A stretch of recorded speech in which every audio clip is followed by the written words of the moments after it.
Hazreti Ali davridagi islom jamiyatining ahvoli. Hazreti Ali davridagi islom jamiyatining ahvoli burunqi davrlardan farqlanib ketmaydi. Yo'lga qo'yilgan nizam Allohning shariati. Ijro qilingan va bo'ysunilgan qonunlar Allohning hukmlari edi. Bu davrda o'zgargan birdan-bir narsa shu ediki, ayni vaqtda xalqning kunlari asosan chekchigirada va oldingi saflarda yuz bergan fatih harakatlari bilan o'tsa, Hazrati Alining davrida davlat ichida bo'layotgan masalalar bilan mashg'ul bo'lish ichida o'tadi. Umumiy jihatdan elib aytganda, xalqning mavqesi mana bu edi. Ularning valiylarga bo'lgan mavqesi kelsak, xalq bu ishlarga burunqidan ko'proq ko'ngil bilishga boshladi. Undan boshqa musulmonlarning Hazrati Alining xalifaligini Hazrati Osmonning xalifaligidek qarshi olmasligimi sal qarashga bo'lmaydigan yana bir masala edi. Chunki Hazrati Osmon cho'ng sahobalarni Madina sirtiga chiqarmagan, Hazrati Umardan keyin xalifalik vazifasini topshirib elib, dal uning aksicha xalqqa yumshoq muomala qilish bilan birga o'zining ko'ni odati bo'yicha xalqni pul va mol boyliqqa ko'mayotgan edi. Shunga xalq uning xalifaligiga bakmi suyungan edi va tunji kunlarda uningga ko'ngil bog'lagan edi. Hatto ba'zilar bu sababdan uni Hazrati Umardan ustun ko'radi. Hazrati Ali xalifalik vazifasini topshirib olgandan keyin u Hazrati Umarga o'xshash qattiq qo'l muomala qilishga boshladi. Davlat xazinasini chang tutdi. Qurayishlarning Makka va Madinadan chiqib, davlatning boshqa yerlarga makonlashishini chekladi. U xalqning tarqalib ketishidan ansiraydi.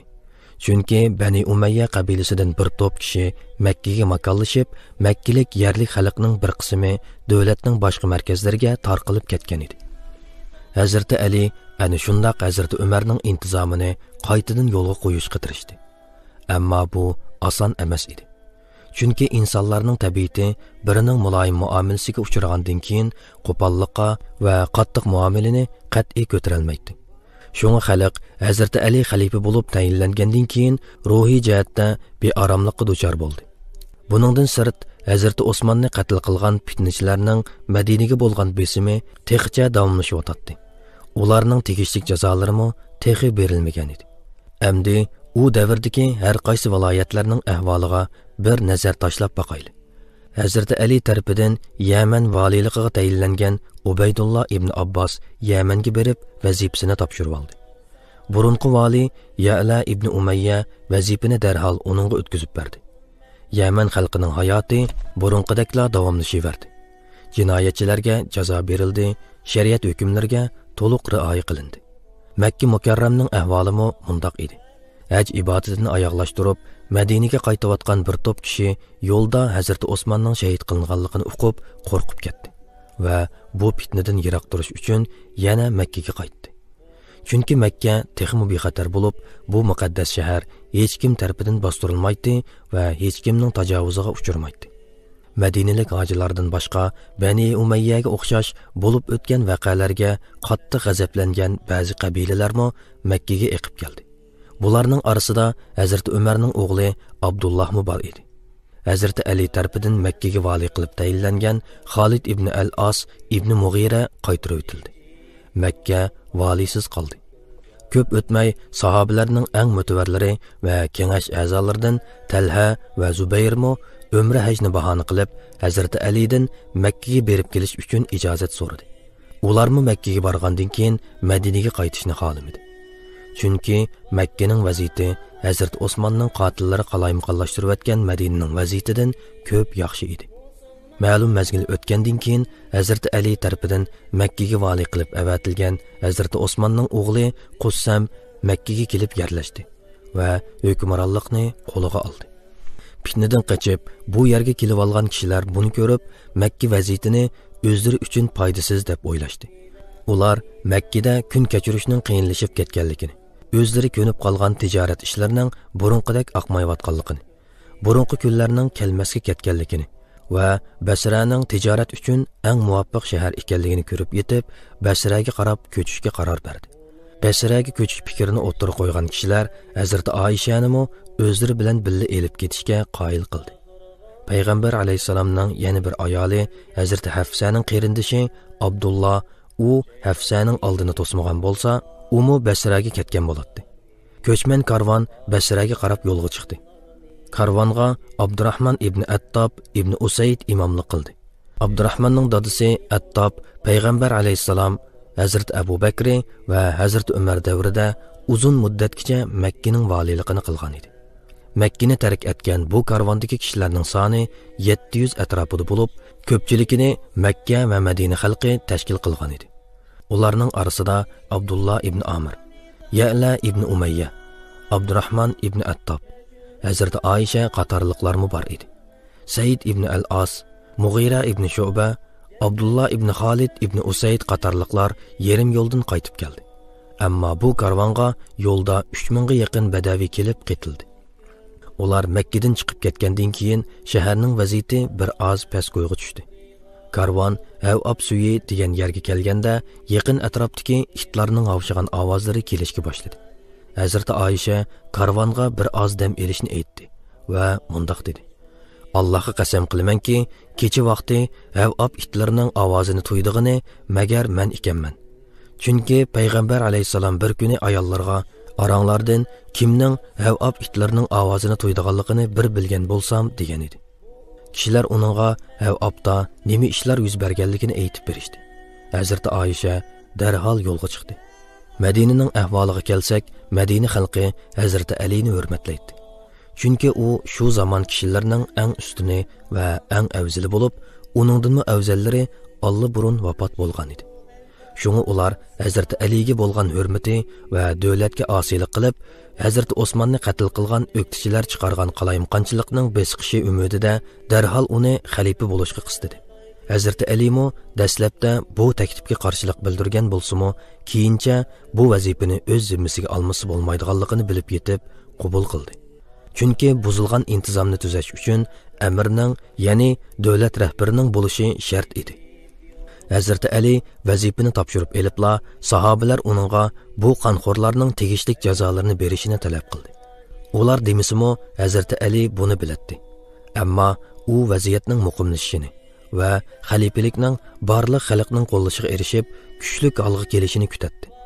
Chunki u bu osiylar Madinadan chiqib ketmagicha o'zining rahbarlik huquqini ishlatolmaydiganligini nihoyat yaxshi biladi. Uning ustiga davlatning ba'zi yerlari texi o'ziga bay'at qilmagan edi. Sham viloyati va ba'zi sahobalar bay'at qilmaganlarning eng cho'ng ikki qismi edi. Hammaylanga ma'lumki, vaziyat yomonlashgan vaqtlarda har inson o'z xiyoli bo'yicha uningdan qutulishning chorasini izlagachga nihoyat ko'p masalalar o'ttirg'i chiqib ketadi. Shuningga o'xshash sahobalar Hazrat Aliga bu qonxo'rlarning jazosini darhol berishga qistaydi. Halbuki Hazrat Alining qo'lidan hech ish kelmaydi. Chunki u sharoitda u o'z huquqini hech bir ishga ishlatolmaydi. Masalan, har qaysi viloyatlarga yangi valiylarni avatdi. Ammo Shamning yangi valisi chegaradan qaytib keldi. Hazrat Ali xalqqa qattiq qo'llik bilan muomala qilishga boshladi. Haq yo'lida qilchi bexastalik qilmaydi. Shunga ba'zilar uningga vaziyat muqimlashqicha Muaviyani Shamning valiligiga qo'yishni, Talhani Basraga, Zubayrni Kufaga vali qilib tayinlashni aytgan bo'lsa-mu, u bu taklifni qat'iy qabul qilmadi. Chunki uning maslahatchisi Abdullah ibn Abbosmi uning bilan fikrdosh edi. Vaziyat shu qadar yomon ediki, Hazrat Ali Shamni davlat rahbarligiga bo'ysundirish maqsadida xalqni askar bo'lishga chaqirdi va ularning bu ishni faqatla xohlamaydiganligini ko'rib ketdi. Shundaq bo'lsa-mu, hech kimni majburlamadi. Faqat fidoi bo'lib qatnashganlardanla bir qo'shin tuzdi. Qo'shinning tug'ini o'z o'g'li Muhammad Akbar ibn al-Hanafiga tutqizdi. Abdullah ibn Abbosni o'ng qanotga, Umar ibn Abu Salamani so'l qanotga qo'ydi. Abu La'la ibn Amir ibn al-Jarrahni Turshavul begi qilib tayinlab Shamga yurish qildi. Qussam ibn Abbosni Madinaga noyib qilib qo'ydi. Ondan o'zi tayinlangan Misr valisi Qays ibn Saidga, Kufa valisi Abu Musa al-Ash'ariga va Basra valisi Osman ibn Hunayfga xabar yo'llab, ularni o'zining bo'lgunchilariga qarshi boshlatgan harakatiga chaqirdi. Buningdan ko'rib olishga bo'ladiki, Hazrat Ali Hazrat Osmanning qotillarini o'ziga yaqin yo'llatmagan edi va ularning hech biriga vazifa bermagan edi. Halbuki ularning orasidami nihoyat kuchtingur va talva kishilar bor edi. Hazreti Ali bu bosh og'riqi ichida turgan vaqtda bir to'p kishining Makkadan Basraga ko'chganligi haqida xabarni topshirib oldi va qo'shinni boshlab darhol Basraga qarab otlandi. Bu kishilar Basraga yetib berishdan burun ularning oldini to'smoqchi bo'ldi, ammo keyin qolgan edi. Hazreti Ali harakat yo'linishini Shamdan Basraga o'zgartgan chog'da Madinaga Sahl ibn Hunayfni naib qilib, Qussamni Makkaga avatdi. Payg'ambar alayhisalomning ayoli Ummu Salama mo Hazreti Ali bilan birga safarga chiqmoqchi bo'lgan edi. U bu haqda Hazreti Aliga mundoq dedi: Allohning hukmiga qarshi chiqmaydiganligimni va sening talabimni rad qilmaydiganligingni bilgan bo'lsam, menmi sen bilan birga otlangan bo'lardim. Ammo sana o'g'lim Umarni ilib keldim. U sening bilan birga bo'lsin. Ko'radigan kunni u mu ko'rsin. Taqdirni sen bilan birga yashsin. Darvaqa Umar Hazreti Ali bilan birga safarga otlandi. Hazreti Ali uni qo'shinning so'l qantiga o'rinlashtirdi. Uni hamisha yenidan ayirmaydi. Keyincha uni bir vazifa bilan Bahraynga avatdi va nima uchundir keyin uni mu vazifasidan elib tashladi. Ba'zilari Hazreti Alining safarga chiqmasligini, agar chiqqan taqdirda qaytib kelolmaydiganligini, shunga fidoilarni la avatishni aytgan bo'lsa-mu, u fidoilarga bosh bo'lib safarga atlanganligida ching turdi. Hazreti Ali Madinadan ayrilgandan keyin Sahl ibn Hunayf uning o'rniga naib bo'lib qoldi va shariat ahkomini Hazreti Alining nomida ijro qilishga tirishdi. Hazreti Ali Ziqor degan yerga yetib kelib, bu yerda boshqa viloyatlardan keladigan yordamchi qo'shinni kutdi. Misrning ahvoliga kelsak, Hazreti Ali tarafidan vali qilib tayinlangan Qays ibn Sa'd ibn Ubad hech qanday qarshilikka uchirmagan holda Misrga kirdi. Sobiq vali Abdullah ibn Sa'd ibn Abu Sar u kelishdan burunla vazifasini tashlab ketgan bo'lib, uning o'rniga Muhammad ibn Abu Huzayfa chiqqan edi. Qays ibn Sa'd Misrga yetib kelgandan keyin ko'pchilik xalqning qarshi elishiga uchradi. Faqat ozg'ina kishilarla bay'at qilmadi. Ular xalqdan ayrilib, Harbata degan mahallaga yig'ilib makonlashdi va Hazrat Osmonning qotillarining jazolanishini talab qilib turib oldi. Ammo ular isyon chiqarmadi va hech kim bilan ziddiyat to'qinish ichiga kirmadi. Vali Qaysmo ularga chiqilmadi. Ularning orasida Maslama ibn Mahlat, Muaviya ibn Xudayj, Bashir ibn Abu Arta'a va boshqalar bor edi. Ba'zi kishilar Hazrat Alidan ularni majburiy bo'ysundirish uchun Misr valisi Qaysga amr berishni talab qildi. Ularning qarashicha shunday qilgandila Misr bu ixtilofchilardan tozalanadi. Shuning bilan Hazrat Ali uningga shunday qilish amrini berdi. Ammo vali Qays o'z ko'z qarashining texmi to'g'ri ekanligiga qanoat hosil qilib, Misrdan ayrildi va Hazrat Ali bilan ko'rishish uchun Madinaga qaytdi. Uning o'rniga Hazrat Abu Bakrning o'g'li Muhammad chiqdi va bu ixtilofchilarni majburiy bo'ysundirish uchun ularga besim ishlatdi. Nihoyat ikki taraf orasida to'qinish yuz berdi. Vali Muhammad ibn Abu Bakr bu ixtilofchilarga qarshi tura olmadi. Hazrat Ali uni vazifasidan elib, uning o'rniga Al-Ashtar an-Nahiini tayinladi. Ammo Al-Ashtar vazifani topshirib olg'ili Misrga mang'an yo'lda zaharlanib o'ldi. Hazrat Ali bu qitim Misrning muqimligini qo'g'dab turish maqsadida Muhammadni qayta valilikqa qo'ydi va Kufa xalqiga xabar yo'llab, ularni Muhammadga yordam berishga chaqirdi. Ammo hech kim chiqmag'achqa majburiy bo'lsa-mu, kichik bir qo'shin avatildi. Afsunlarligi bu qo'shin texi Misrga bormay turib, Amr ibn As Muaviyaning nomida Misrni ishg'ol qildi va vali Muhammad ibn Abu Bakrni o'ldirdi. Shuning bilan Hijriyaning 38-yildan e'tiboran Misr viloyati Hazrat Ali xalifaligining sirtida qoldi. Kufaga kelsak, bu yerning koni valisi Abu Musa Ash'ari edi.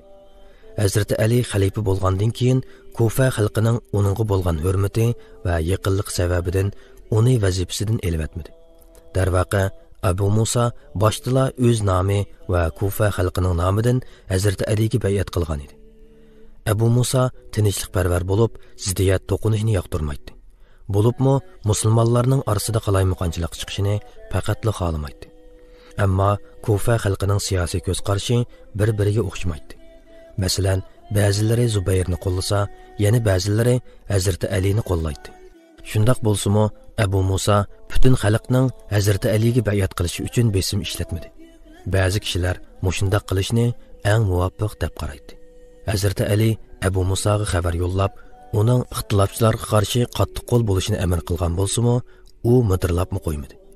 Hazrati Ali uni qoyil qilish uchun Muhammad ibn Abu Bakr bilan Muhammad ibn Ja'farni avatdi. Ammo buningmi foydasi bo'lmadi. Uningdan keyin Abdullah ibn Abbas bilan Al-Ashtarni avatdi. Buningdanmi bir natija erishilmagandan keyin o'g'li Hasan bilan Amir ibn Yasirni avatdi. Hazrati Hasan Kufa xalqiga nihoyat o'rinli xitob qildi va ularni xalifaga yordamlashishga chaqirdi. Uning xitobi xalqqa bakmi cho'nqur ta'sir qildi va Madinaga qaytganda bir qancha ming kishi uningga hamroh bo'lib Madinaga keldi. Ularning ba'zilari Furat daryosidan o'tdi. Yana bir qismi quruqlik orqali ilgirladi. Jami soni 6000 atrofida edi. Al-Ashtarmo vali Abu Musani vali mahkamasidan chiqishga majburladi. Abu Musa Kufadan ayrilib Makkaga ketdi. Bu vaqtda Hazrati Ali qo'shin bilan birlikda Ziqar degan yerga yetib kelib, Kufadan keladigan yordamchi qo'shinni kutib o'tdi. Basraga kelsak, Hazrati Ali Basraga Osman ibn Hunayfni yangi vali qilib tayinlagan edi. Osman vazifasini topshirilish uchun Basraga kelganida, koni vali Abdullah ibn Amir Basrani tark etib, Makkaga qarab yo'l oldi. Shahar xalqi bir nechaga bo'linib ketgan bo'lib, siyosiy ahvoli nachar ahvolda edi. Ko'p o'tmay Makkadan yo'lga chiqqan ko'chman karvoni Basraga yetib keldi. Buningdan xabar topgan koni vali Abdullah ibn Amir shaharga maxfiy qaytib keldi. Yangi vali Osman ibn Hunayf uningga qarta tadbir qo'llanmoqchi bo'ldi. Ammo ahvol bakmu chatoq bo'lib, shahar xalqining bir qismi qo'rqib ketganligidan valiga itoat qilmayotdi. Bir qismi bu ishni darhol bir taraf qilishni xolasa, yana bir qismi Hazrat Osmonning qotillarining jazolantirishini talab qiladi va yana bir qismi Hazrat Alini qo'llaydi. Dal shu vaqtlarda Makkadan kelgan ko'chmanlar Basraga kirdi. Shaharning Mirbat deb atalgan yerida har qaysi taraf bir-biri bilan uchrashdi. Talha va Zubayr oldi bilan Makkadan kelganlarning nomida so'z qildi. Ammo vali Osman ibn Hunayfning odamlari ularga bakmi qo'pol muomala qildi. Shuning bilan ahvol texmo yomonlashib, ikki taraf bir-biri bilan tutishib qolgani oz qoldi. Hazrati Aisha bu ishga aralashdi va vali Osmanning tarafdorlarimi ikkiga bo'linib, bir qismi Hazrati Aisha tarafga o'tib ketdi. Bularning beshiga Hakam ibn Jabal al-Abdi bo'lib, bu odam o'qituvchilardan biri edi va ayni vaqtda Hazrati Osmonga til tekkizib, fitna tayyorlagan edi. Bu odam ikki tarafni bir-biriga kuch ko'rtib, eng oxiri oraga ziddiyat soldi. Ziddiyat kuchlanib ketish oldida turadi. Ammo musulmonlar pastgo'yga tushib kelishim hosil qildi. Chunki har ikki taraf bir-biriga dushman ko'zi bilan qarmaydi. Dal aksicha bir-birini o'zlarining qarindishi deb biladi. Bu g'avg'o ularning orasidagi siyosiy ayirmachilikdan kelib chiqqan edi.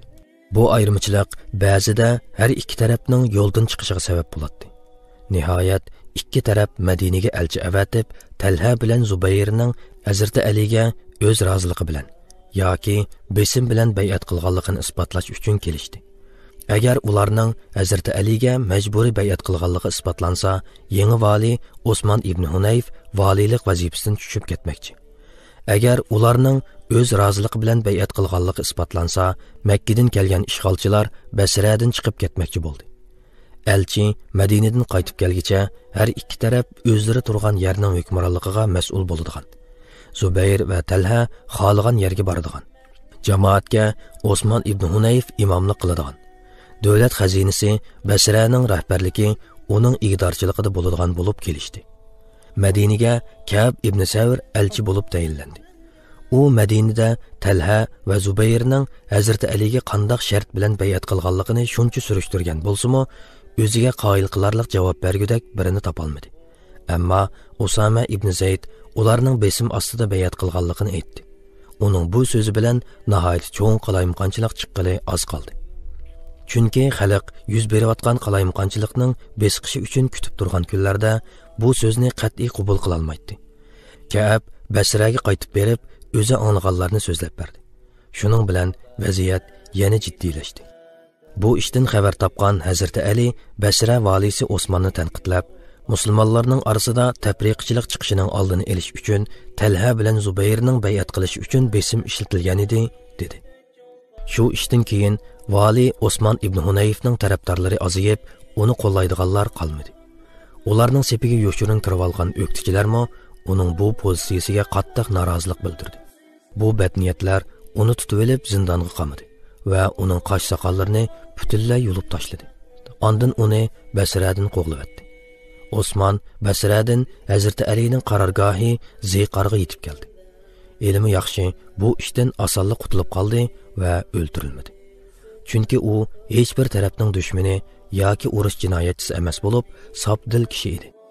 Ammo o'zining tarafdor va qo'llovchilarini yo'qotib qo'yganligi uchun bu ishda qarshi tarafga mag'lub bo'ldi va bir necha chuprandining maqoratiga uchrab, shahardan qo'g'lab chiqarildi. Agar bu ixtilof yana musulmonlarning xato tasavvur qilgani bo'yicha bo'lgan bo'lsa, Osman ibn Hunayf cho'qim o'ldirilgan yoki asir elingan bo'ladi. Chunki qandoqli bo'lmasin, u bir tarafning lideri edi. U Basradan qo'g'lab chiqarilgandan keyin xalqqa Makkaning burunqi valisining o'g'li Abdurrahmon ibn Attob ibn Usayd vali bo'ldi va shahar Makkadan kelgan ishg'olchilarning qo'liga o'tdi. Ayni vaqtda Basradan Madinaga berib, Hazrat Osmanning qatl qilinishiga qatnashgan asiylarning Harqus ibn Zuhayr al-Adiydan boshqa hammasi o'ldirildi. O'ldirilganlarning orasida asiylarning katibishi Hakam ibn Jabal al-Abidimi bor edi. Qatillarning o'ldirilishi masalaning hal bo'lishiga yetmadi. Aksicha, echqan yerga tuz sepgandek bo'lib, qatillar mansub bo'lgan qabilalarning qo'zg'alib ketishiga sabab bo'ldi. Bani Abdul Qays qabilasimi bu qabilalarning ichida bo'lib, Hakam ibn Jabalning o'ldirilishi bilan isyon ko'tarib, Hazrati Aliga qarshi yurdi. Halbuki Hazrati Ali o'z ko'nglida bularning o'ldirilishini shuncha umid qilsa-mu, lekin bu haqda hech qanday amr farmon tushirmagan edi. Chunki u bu ishning oqibatini o'ylashmay turib, aldiraqsonlik bilan qaror berishning to'g'ri bo'lmaydiganligini obdan biladi. Basrani ishg'ol qilgan kuchlar Hazrat Osmanning boshqa qotillarini jazolash uchun boshqa shaharning mas'ullariga xabar yo'lladi. Hazrat Ali bu voqeani tinchitish maqsadida Al-Qaqa ibn Amir at-Tamimini Basraga elchi qilib avatdi. Hazrat Alining bu elchisi Hazrat Aisha, Talha va Zubayrlar bilan ko'rishib, ularning fitnachilarining o'ldirilishi bilan xalqning parchalanib ketadiganligini, agar bu intiqom harakatlari hamma yerda elib berilsa, vaziyatning texmi xatarlik ahvolga tushib qoladiganligini tushuntirdi. Ular Al-Qaqadan bu ishni qandoq bir taraf qilish kerakligi to'g'risida savol so'radi. Al-Qaqa ularga bu yarini saqaytish uchun oldi bilan birlik va barobarlikni qo'lga keltirishimiz kerak. Vaziyat o'ngshilib, xalq bir-biriga ishonch bog'lagandan keyin ondan bu fitnaga sabab bo'lganlarning masalasini hal qilishimiz lozim. Men mushundaq da'vatiman. Ammo mencha Alloh bu ummatdan oladiganini to'liq elib bo'lmoqchi. Bu fitnalar osonlikcha besiqmaydigandek turdi. Chunki bu fitna bakmu keng yeyilib ketdi va xalq nihoyat cho'ng balo qazoga mubtalo bo'ldi deb javob berdi. Qaqaning so'zi ularga yoqdi. Ular agar Hazrat Ali mushundaq deb qarasa, biz uning bilan ittifoq tuzishga rozi deyishdi. Qaqa Basradan qaytib berib, Hazrat Aliga o'zlarining orasida bo'lib o'tgan suhbatni yetkazdi. Hazrat Ali bu ishqa bakmu suyundi. Ko'p o'tmay Basradan Hazrat Alining Ziqardagi qarorgohiga hay'atlar keldi. Vaziyat muqimlashib, Bani Mudar, Bani Rabi'a, Yamanliklar qatorliq har tarafga bo'linib ketgan xalq to'pi bir-biri bilan birlashishga va hammaylan ittifoqlashishdan so'z etishga boshladi. Xalq ishlarning asta-asta iziga tushayotganligini his qilishdi. Ularga nisbatan butun ummatning birlashishiga nihoyat oz vaqt qolgan edi. Basraliklar o'zaro maslahatlashib, bu masalani birlikda hal qilish uchun Hazrat Alini chaqirdi. Hazrat Ali ularning chaqirig'iga javoban harakatlandi va o'z qo'l ostidagilarga: "Ey xaloyiq, Hazrat Osmanning shahid qilinishiga aralashib qolganlar hargizmi biz bilan birga mangmasin" deb ogohlantirdi. Hazrat Alining qo'shiniga so'qinib kirib olgan Hazrat Osmanning fitna fasodchi qotillari agar birlashib qolsa, o'zlarining cho'qim ziyon tortadiganligini va ig'ir ziyonga uchraydiganligini tushunib yetdi. Ular nima uchun o'z go'rligimizni o'zimiz qo'lg'idakmiz deyishib, darhol yangi bir fitna tepish uchun o'zaro maxfiy uchrashishga boshladi. Ularni tashkillagan Yamanlik mashhur katibosh Yahudi Abdullah ibn Saba hech qaysining fikrini qabul ko'rmadi. Nihoyat ular ikki taraf bir-biriga yaqinlab kelganda bir bahona tepib, arada ziddiyat paydo qilish orqali qayta fitna terishga qaror berdi. Ikki tarafning qo'shinlari bir-biriga yaqin yerga kelib, qarorgoh qurishdi. Hazrat Ali Abdullah ibn Abbosni Talha va Zubayrga elchi qilib avatdi. Ularmo Muhammad ibn Talhani Hazrat Aliga elchi qilib avatdi. U kecha ittifoqlashish suhbatlari bilan tinchlik ichida o'tdi. Hazrat Alining qarorgohi Basraga yaqin bo'lib, Basraliklarning qarorgohimi uning chidirga yaqin bir yerda edi. Fitnchilar darhol harakatga o'tdi. Avval arzimas bahonalar bilan ikki taraf bolalarning orasiga g'avg'o chiqardi. Bolalarning keyindan qullar aralashdi va ularning keyinidan chupranda insonlar ishni ulg'aytdi. Fitnchilar bu taraflarning hech birida yo'q edi. Ular o'zlarining oshkorlanib qolishidan va finallarning fosh bo'lib qolishidan ansirab, g'avg'olarning ichiga qat'iy kirmay ostirdan kuzatib turdi. Nihoyat bu vaqa shundoq yo'g'inib ketdiki, har ikki tarafning askarlari bir-biriga hujum qo'zg'ash uchun urush tayyorligiga kirishib ketdi. Hazrat Ali oradagi bo'sh maydonga chiqib, Talha bilan Zubayrni yeniga chaqirdi va Zubayrdan: "Sen Rasulullohning sana sen haqsiz bo'lsangmi, Ali bilan to'qinishib qolasan, deganligi yodingdimi?" deb so'radi. Buni anglagan Zubayr qilgan ishiga qattiq pushaymon qildi va "Shundoq, yodimda. Agar burunroq yodimga kelgan bo'lsa, bu yerlargacha kelmagan bo'lardim" dedi va u yerdan chiqib ko'zdan g'oyib bo'ldi. Ming afsus, jannat bilan xush bishorat berilgan 10 kishining biri bo'lgan bu cho'ng sahoba Shirlar vodiysi degan yerga kelganda Ibn Jurmuz ismli bir qonxo'rning suiqasdi bilan shahid bo'ldi. Saba tashkilligidagi fitnachilar oxiri musulmonlarning bir-birini qirg'in qiladigan urushni boshlatishga muvaffaq bo'ldi. Hazrat Ali urush boshlanishidan burun har qaysi taraflarga qurol tashlash haqida eng oxirgi chaqirig'ini qildi. Ammo ish alla burun uning kontrolligidan chiqib bo'lgan edi. Ikki qo'shin bir-biriga qarab etildi. Basra qo'shini 30 ming kishidan ortiq bo'lib, Hazrat Alining qo'mondonligidagi Kufa qo'shinining soni 20 ming atrofida edi. Tarix Hijriya 36-yili Jumadiyal oxir oyining oxirgi kunlari edi. Hazrat Aisha minib olgan tugining oldida qonliq jang yuz berdi. Tugining chulvirini tutib olgan holda Hazrat Aishani qo'g'dayotgan 70 odam o'ldirildi. Oxirida Hazrat Aishaning nada ekanligini boshqalarning bilib qolmasligi uchun tugisining putlari chepib tashlangandan keyin urush asta-asta past qo'yga tushdi. Bu urushda Basraliklar yengildi. Talha eg'ir yaralangan bo'lib, yarasidan to'xtamay qon oqatdi. Basraliklar Hazrat Aishani Abdullah ibn Halafning uyiga yo'tkidi. Bu bakmo ichinishlik bir fojia bo'ldi. Tarixchilarning ma'lumotiga asoslanganda Basra qo'shinidan 10 ming, Hazrat Ali qo'shinidan 5 ming kishi shahid bo'lgan edi. Biz tarixchilar tarafidan bakmo ichinishlik tasvirlangan bu urushni inchikilab kuzatib, bu urushning haqiqatan ikki dushman taraf orasida yuz berganligiga yoki aslida bir-biriga qarindosh turib, damonliqqa shaytonning kayniga kirib, o'z hissiyotiga berilib ketgan va keyincha o'sh kallasini yig'ib olgan ikki taraf orasida yuz berganligiga baho berib boqaylik. Bu masalaning javobiga erishish uchun oldi bilan urushning natijasiga ko'z yugurtib chiqishga to'g'ri keladi. Hammadan burun Hazrat Ali tarafdorlarining Basra qo'shiniga qo'mondonlik qilgan Talha, Zubayr va Hazrat Aishaga tutgan pozitsiyasi va muomalasiga ko'z yugurtib chiqaylik. Urush rosa qizigan bir paytda Hazrat Ali qo'shinining qo'mondonlaridan biri bo'lgan Qaqa ibn Amir at-Tamimi Basra qo'shinining qo'mondonlaridan Talha bilan yuzma-yuz kelib qoldi. Talha yaralangan edi. Qaqa uningga: "Ey Abu Muhammad, yaralanibsan-ku, menchi sen bir panoh joy topqin" deb ogohlantirdi. O'ylab boqayli. Bir qo'shinning qahramoni o'zining qarshisidagi qo'shinning qo'mondonini yaralangan holda uchratsa, uningga berib aram elishni, yarısini tengib, jinini qutuldirishni tavsiya qilamdi yoki darhol uningga etilib berib, uni o'ltirib yutamdi? Urush oyoqlashgandan keyin Ibn Jarmuz qiltaqqa desidi va Hazrat Aliga xush xabar yetkazmoqchi bo'lib, eshik oldidagi qorovulga o'zini Zubayrning qotili keldi, qandoq deb tunutdi. Hazrat Ali qorovulga kirsin, ammo uningga jahannamga kiradiganligi haqida xush xabarni aytgandan keyin andin elib kirgan deb javob berdi. Bumu o'ylashib beqishga tegishlik bir vaqa.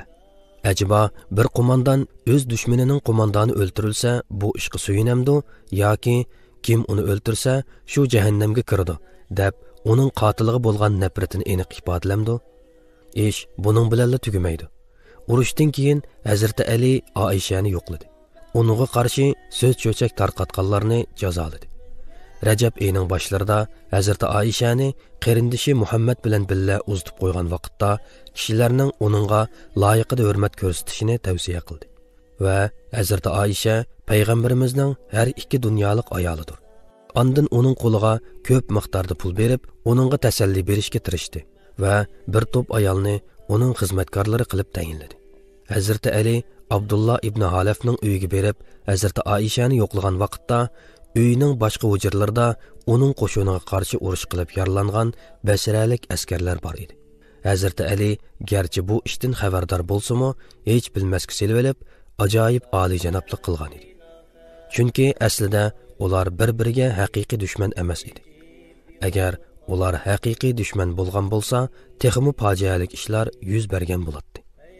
Undan boshqa Hazrat Ali urush boshlanishdan burun haqiqiy dushmanlarga qarshi elib berilgan urushlardan tamoman farqli siyosat yo'li qo'yib, askarlarga urushdan qochganlarning keynidan qo'g'lamaslik, yordorlarni o'ltirmaslik, hech bir uyga besib kirmaslik, hech kimning melini musodara qilib olmaslik, ayol bolalarga, qo'lida qurol bo'lmaganlarga va urushga qatnashmaganlarga qurol tanlamaslik haqida qattiq tanbih bergan edi. Mana bularning hammasi oliyjanob qarindoshlik his tuyg'usining dalillari edi. Afsuslanarligi, shayton ularning orasiga so'g'uqchilik silib, ularni bir-biriga qarma-qarshi qilib qo'ydi. Har ikki tarafning o'ziga xos ko'z qarashi bor edi. Biz har ikki tarafning samimiy niyat bilan faqat haqni o'ttirg'i chiqarish yo'lida og'ir oqibatlarga duchor bo'lganlik uchun Alloh taolaning ularga katta ajr ato qilishini tilaymiz. Urush oyoqlashib 3 kundan keyin Hazrat Ali Abdullah ibn Abbosni Basraga vali qilib tayinladi. Basra xalqi Hazrat Aliga burunli bay'at qilib bo'lgan edi. Hazrat Ali shu kuni Shamga qarab harakatlandi.